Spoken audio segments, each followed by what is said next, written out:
Chair, I move that we exit the executive session. We have a motion. All in favor, say aye. Aye.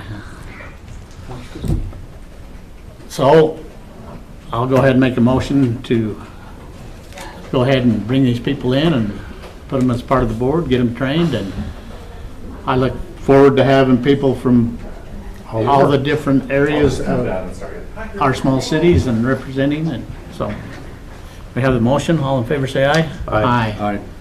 Thank you. Real quickly, which commissioner will be in attendance tomorrow evening to swear in these three people? Tomorrow night, I think I can be. I'm in Downey for a fair board meeting. Commissioner Crowder did it last time. Short straw, Commissioner Huff? Short straw. I'm just joking. I think I have something else going on, so that was a good move. Thank you. Is that at 7? 5:15. 5:15. 5:50. Okay. And where's that at? Here? At our office. Oh, in in the your conference office? room. Okay. The paperwork will be written and ready for you to just read. You just need to show up and go through the motions. Okay. It is in the system. Thank you. Thank you. Wes?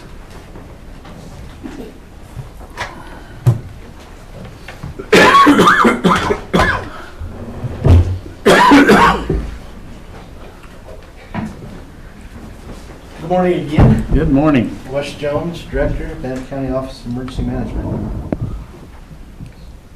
Go ahead and introduce yourself. Karen Trouble, Bannock County Office of Emergency Management. Okay, we are coming back before the commission to discuss relocating the Office of Emergency Management over to the Southeast Idaho Council of Governments facility and placing the Emergency Operations Center in there. And we had the tour that Commissioner Mosier participated in to take a look at the facility and what the intent was for the hands-on. And Dan Kendall attended, as well as Adam McKinney. They provided their so that's what we're here for. Okay. And actually, I have some concerns. After being over there and Dan looking at things, I mean, they're forgiving a year's worth of rent, which is $13,000. Yes, sir. But the remodel's 23 plus. So I had some concerns, assuming electrical services code compliant. Dan, go ahead and come on up. And then no carpets included and no lighting included. I don't know. I have some concerns about funds and direction. And then, as I was reading through all this stuff, is we want to go regional in phase 2. What conversations have we had with the other counties and county commissioners and commitments? These are the things that I've been concerned with as I've read through here. Well, we initiated this regional concept back in 2020. And one of the things that we did with the COVID response is we had a regional EOC put in place. So we went through with the unified command with Southeast Idaho Public Health and Bannock County. Each one of the outlying counties were then set up as a command post. So the relay and the extension of information, communication, coordination in meeting their intended needs was facilitated through that regional EOC. As we rolled out from there, we took a look at the benefits that are associated with the regional EOC.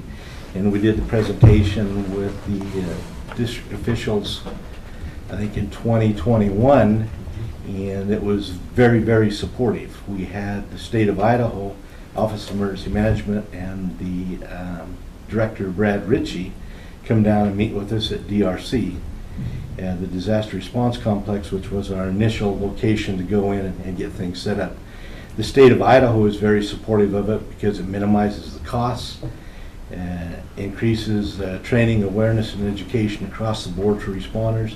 ISU is on board because that gives us the opportunity to use interns not only for job experience, but then we can use them for different functions within the different phases of emergency management.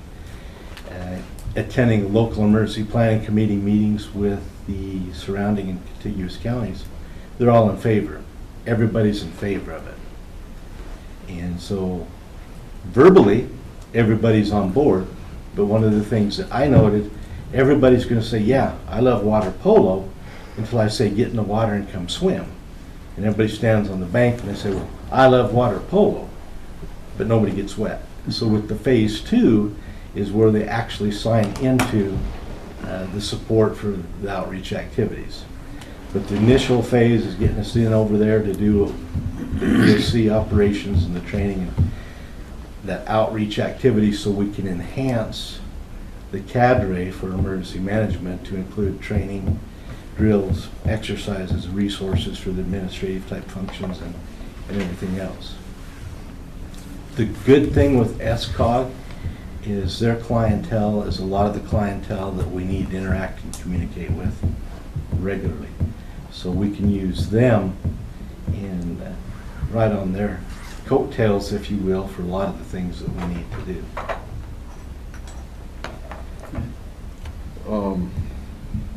So I'm looking at your proposed rate for each county to participate in this, and it ranges from $13,000 to $17.98. We don't have any firm agreement with anybody to do this, is that right? No written agreements. Yeah. And is there some reason you could not get a written agreement with everybody that if we go forward, this is what we will absolutely contribute, instead of doing this first, spending a bunch of money, and then, like your water polo analysis says, hoping that people might participate? Yeah, that's the intent.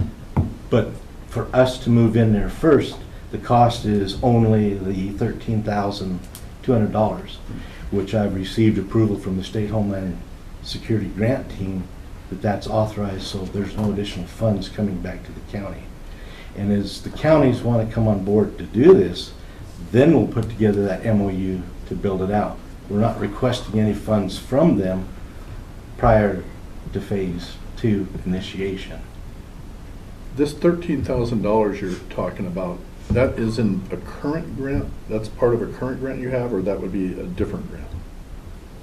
It's still part of the continual grants that we receive and been receiving since 1988 from the state. Is that money currently being used for something else? Nope. So the money's just there, we can use it or not use it, is what you're saying? Yeah, so when we receive those grant funds, what we do is we use a needs analysis based upon the current configuration and resource needs of the public safety departments within Bannock County. We identify what their needs are.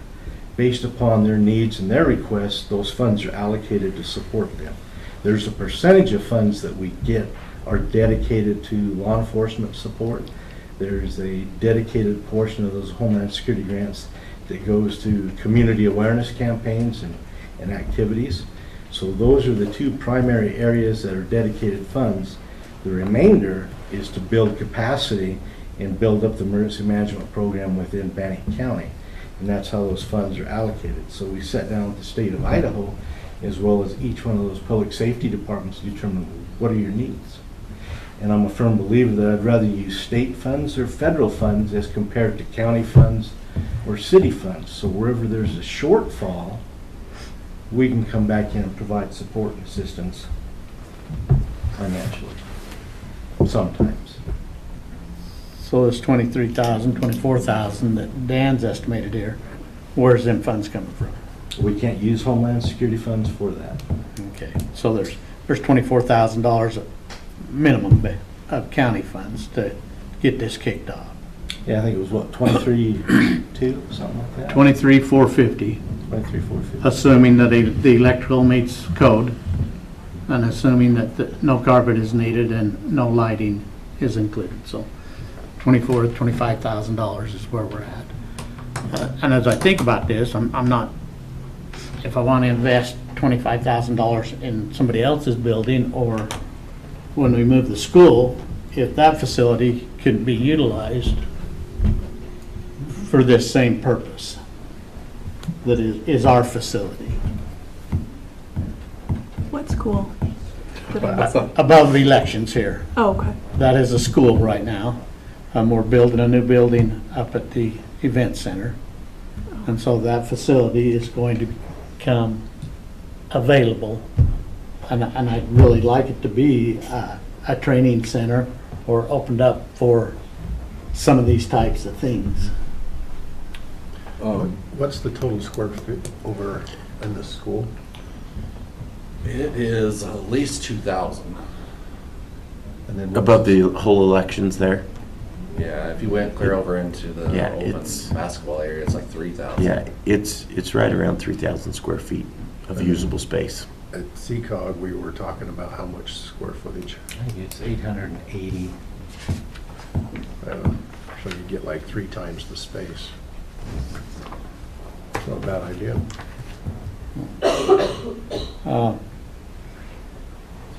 Well, one more question here. Go ahead. Christie, we don't have any money in the budget for $24,000 to be This spent on was this not one. anticipated through the budget Okay. process. Yeah, all right. So what would your thoughts be on moving over here instead of over to CCOG? I've never seen the facility. I don't know how it's configured or.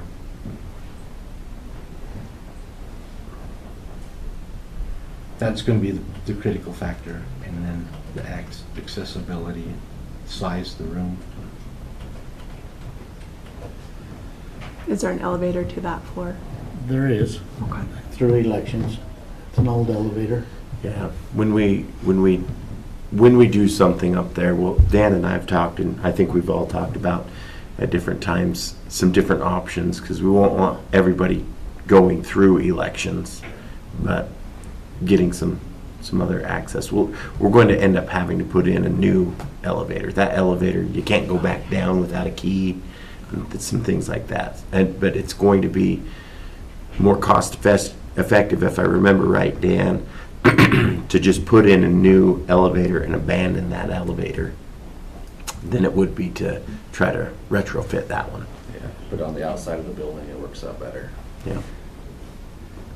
And there is stairs to get into the thing. Yeah. There is actually directly from the outside of the building. Yeah, so it's going to be a great space for whatever we use it for, and I think that, yeah, that it's a good option. Anything else, Jeff? No, I'm not opposed to the CCOG building, because I understand the direction, but I think it might be worth looking at to see if that's that would work, because you get a lot more space to do what you need. And is it community accessible, like they could have access to it at night? It's got an exterior, That okay, but not ADA, just the exterior stairs, correct? yeah. You've got ADA, Okay. it's just not the best ADA. Well, and if you can only go up, What are you talking about? You said something about the public having access Yeah. after hours? yeah, do you know what an emergency operations center does and what Oh, we yeah. work? Okay, so we bring in community members from the LEPC and have them staff our EOC and assist in receiving phone calls, handling If there's an emergencies. emergency. Correct. Okay. So we've got to have access for the public. So I think that we table this right now and have further conversation, have you go up and look and enlarge our conversation. Yeah. Agree with that? Yeah, again, I just think it gives you a lot more space to do what you need to. Gives you a bigger training room, gives you the office space you're looking for. Do we have an expectation of when that other elevator would be put in? Is it, That would have to be, That would be a We'd have to discussion. budget next Okay. year. yeah. All right, thank you. Thanks for your time. thank you. Jared?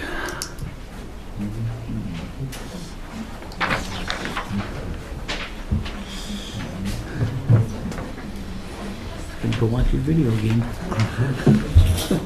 Good morning. Good morning. How are you guys? 11 Live. Good. I'm Jared Marchand. I'm the Tremont Court District Manager, and this is Ashley Bringhurst, the D6 Director.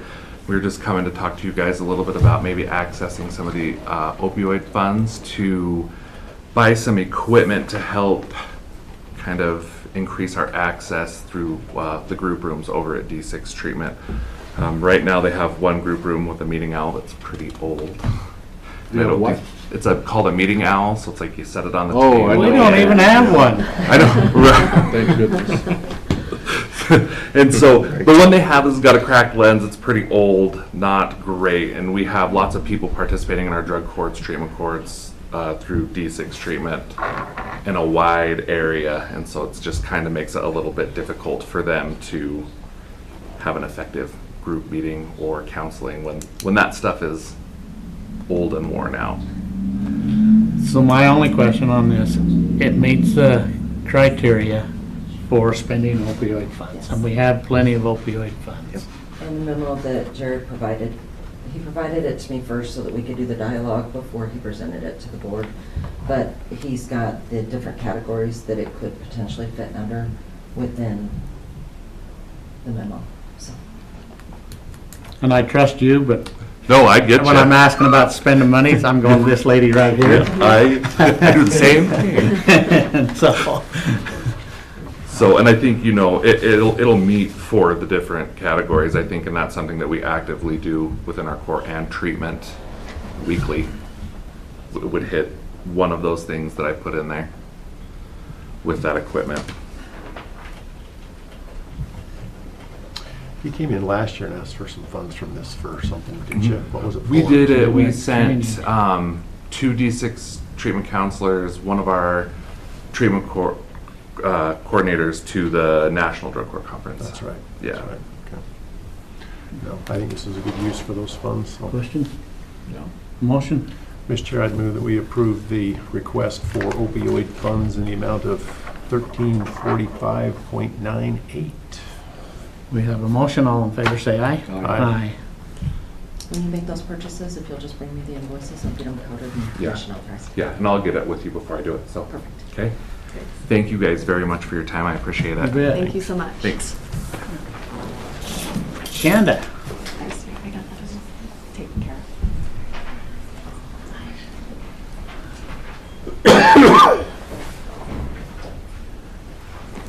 Good morning, Commissioners. Shanda Crystal, Chief Procurement Officer. I have 2 contracts before the board for consideration today. The first one, if we will start with the Annex Lighting Project. We went out to bid for this project and received 1 bid back in. That bid had been reviewed, and as we discussed a few weeks ago, we were hoping to value engineer their initial proposal of $120,000. Through that conversation, though that is still the goal, through that conversation, we decided to leave it at the initial bid of $120,270 for the contract, allowing room to understand how the HVAC is going to connect with the electrical and the different things that are going to be needed.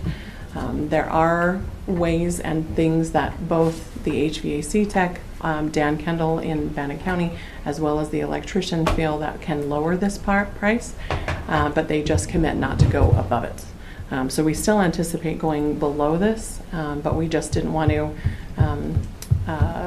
Our current project of 6th Street being a lovely example, once we tear into something, not knowing what we don't know until we tear into it. We would like to ask that the contract be awarded for the bid amount of $120,270. And then as they get into that project, the goal is still to value engineer and to make those adjustments accordingly. They just don't know what they don't know until they start that project. Yeah. This has been through legal, and my recommendation would be that the board review and sign the contract. We have any concerns? This is a not to exceed contract. Not to exceed. No, I'm good with it. So, Mr. Chair, I'd move that we approve the contract with Razor Electric, correct? Correct. As presented. We have a motion, all in favor say aye. Aye. The second item for consideration today is for the detention center cement polishing bid, request for proposal that we went out to bid for. We did receive 1 proposal back in from Robert Scheinenlein. That has been reviewed and awarded, and they presented all the documents needed for the ARPA projects. And I would like to recommend this contract be signed for $131,798.50 for the detention center cement polishing project. Questions? Nope. Motion? Mr. Chair, I move that we approve the contract with Robert Shine and Line Incorporated in the amount of $131,798.5. You have a motion, all in favor say aye. Aye. Aye. Great, we'll get those contracts out. Thank you. Thank you. All right, looks like next we have resolution number 202462, which is adopt fee change and for our fees for the next year. We had a very dynamic public meeting while you were not here about these fees. And I think we had some good discussion. And so, Mr. Chair, I would move that we approve Resolution 2024-62 as presented. A motion, all in favor say aye. Aye. Aye. Okay, professional services agreements. And these are, where are they at? Right there. Contracts. Nobody showed up, huh? No. It's really dynamic, that Well, John and I talked a little bit, so we had some dynamics That was there. different. Yeah. And these are contracts with all the smaller cities, with the sheriff's office. They've been gone through, so there's a couple of signatures on each one. Questions? And this is the third year of the stepping up, if I remember correctly. Yeah, and they went to $42.89. Okay. Mr. Chair, I'd move that we approve and authorize signature on the professional services agreements with the cities for the sheriff as presented. We have a motion, all in favor say aye. Aye. Aye. Jason.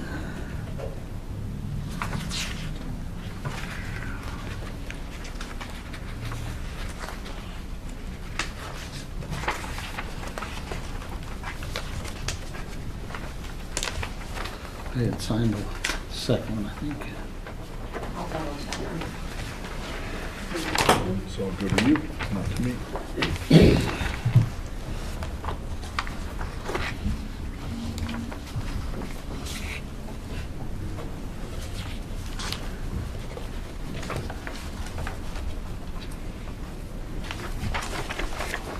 think this is the same thing.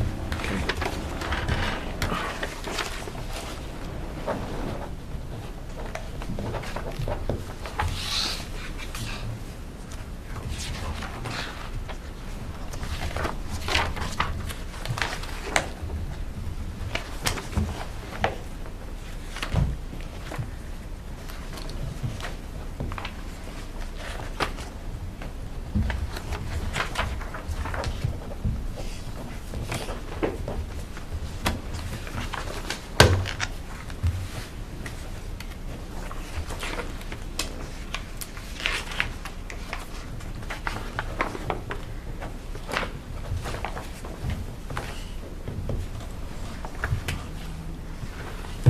Did we vote on them? Did we vote on them, Nancy? The minutes, or the meeting, whatever it is, minute certification. What's that? We're to the minute certification, I think.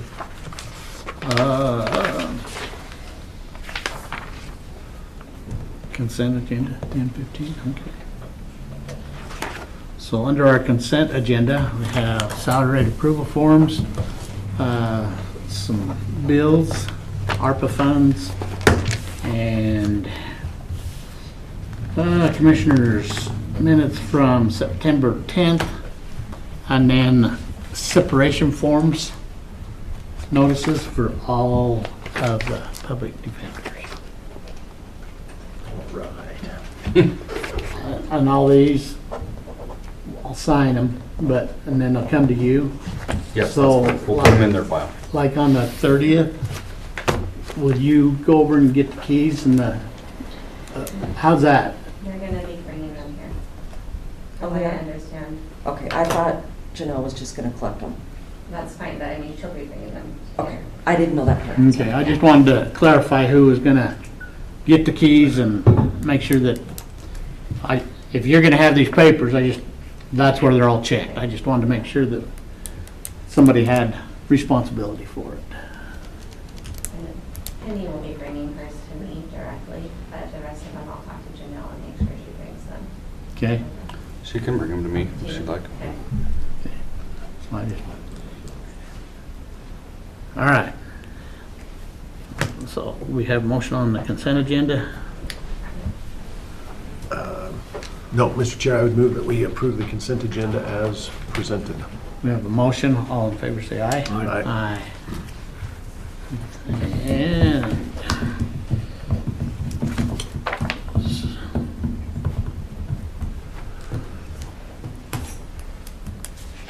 already approved forms.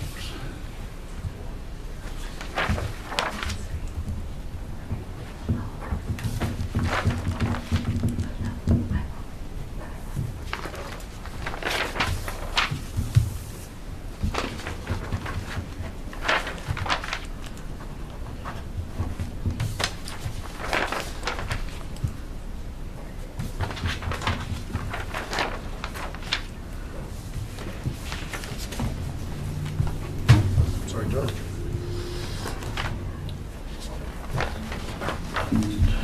While we're going through invoices a little bit, we had an invoice come in last week that we are having a serious discussion about.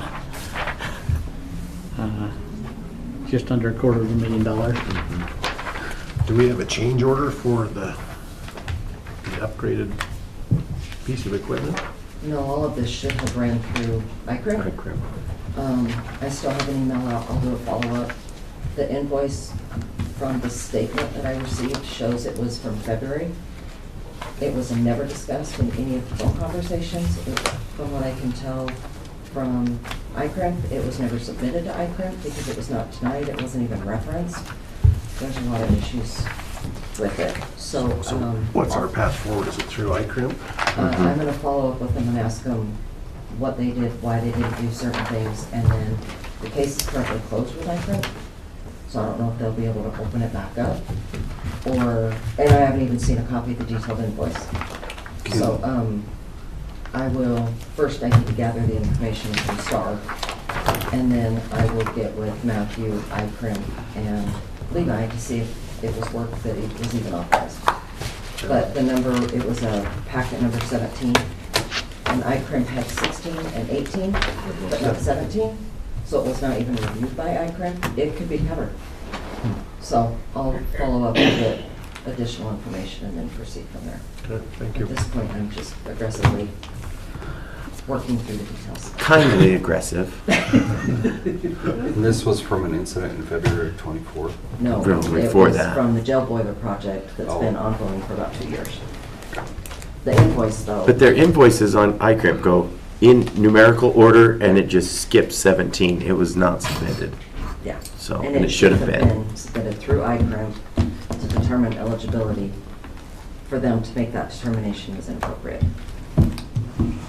So, but I'll, as soon as I have a little bit more information, I'll share it with everybody. You can be as aggressive as you need to. Kindly. Kindly. As aggressive as you need to be. I read a lot of emails while I was Yeah. on my vacation, and that's one that bothered me. Yeah. Me too. Me too. All right.